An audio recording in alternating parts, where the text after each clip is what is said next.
நிறைய பேர் என்னோட எஜுகேஷன் அப்டேட் பற்றி கேட்டிருந்தீங்க. அதை பற்றி தான் இன்னைக்கு சொல்ல போகிறேன். நான் ஆல்ரெடி சொல்லியிருந்தேன் பாலிடெக்னிக் காலேஜ்க்கு போகிறேன்னு சொல்லிட்டு. பட் என்னன்னு தெரியல, எல்லாம் யோசிச்சேன், வேணான்னு தோணுருச்சு. ஆனால் அப்படியெல்லாம் விட்டுட்டு போக மாட்டேன். பாலிடெக்னிக் தான் போல் என்னோட டிஸ்கண்டினியூ பண்ண 12th நான் எழுதி முடிக்கலான்ட்டு ஒரு முடிவு எடுத்திருக்கேன். அதுக்கு தான் நேற்று உட்காந்து அப்ளைவும் பண்ணிட்டேன். ஆனால் இப்போ எடுத்திருக்கிறது ரொம்ப ரொம்ப கஷ்டமான சப்ஜெக்ட், ரொம்ப டஃப்பாக இருக்கும். ஏன்னா எனக்கு மேக்ஸ் வரவே வராது சுத்தமாக. என்னோட 11th மார்க் ஷீட் பார்த்தீங்கன்னா எல்லாத்துலேயுமே பார்டர் பாஸ் மார்க் எடுத்திருப்பேன். அதுக்கான ரீசனையும் நான் முன்னாடியே சொல்லிட்டேன் எதனாலன்னு சொல்லி. இதுக்கு மேலேயும் நான் யாரையுமே ப்ளேம் பண்ண விரும்பலை. இதுக்கு மேலே என்னோட லைஃப்பை நான் தான் டேக் கேர் பண்ணிக்கணும்.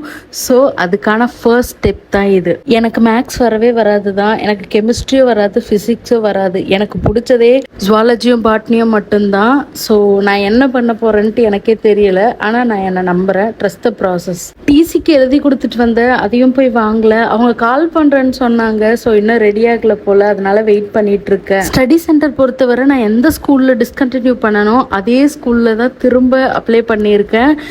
அவங்க அக்செப்ட் பண்ணிட்டாங்க அப்படின்னா எனக்கு அது ரொம்பவே ஹாப்பியா இருக்கும். பிகாஸ் நான் எங்க டிஸ்கண்டினியூ பண்ணனோ அதே ஸ்கூல்ல அங்கேயே ப்ராக்டிக்கல் எழுதி அங்கேயே தியரியும் எழுதி நல்ல ரிசல்ட் எடுத்து என் கிளாஸ் மிஸ் முன்னாடி நான் போய் நிற்கணும். அவங்களுக்கு என் மேலே இருக்க அந்த ஒரு பாயிண்ட் ஆஃப் வியூ ஃபுல்லாக சேஞ்ச் ஆகணும். என்னோட கிளாஸ் மிஸ் உண்மையாகவே ரொம்ப கோவப்படுவாங்க தான். ஆனால் உள்ளே இருந்து இன்டென்ஷனலாக எதுவுமே கிடையாது. எப்படி சொல்லணும்னா, இந்த பலாப்பழம் சொல்லுவாங்கல்ல, அந்த எக்ஸாம்பிள் தான். வெளியில் கோவமாக இருப்பாங்க, ஆனால் உள்ளுக்குள்ளே நம்மக்கிட்ட படித்த ஸ்டூடெண்ட்ஸ் எங்கே இருந்தாலுமே நல்ல ஜாபில் ப்ளேஸ் ஆகி நல்லா இருக்கணும் அப்படிங்கிறது தான் அவங்களோட எண்ணம். நான் போய் நின்னாலும் அவங்க ரொம்ப சந்தோஷத்தான் படுவாங்க. என்ன இந்த 5 வருஷத்தை வேஸ்ட் பண்ணது மட்டும்தான் அதுக்கு தான் திட்டுவாங்க. பரவாயில்ல.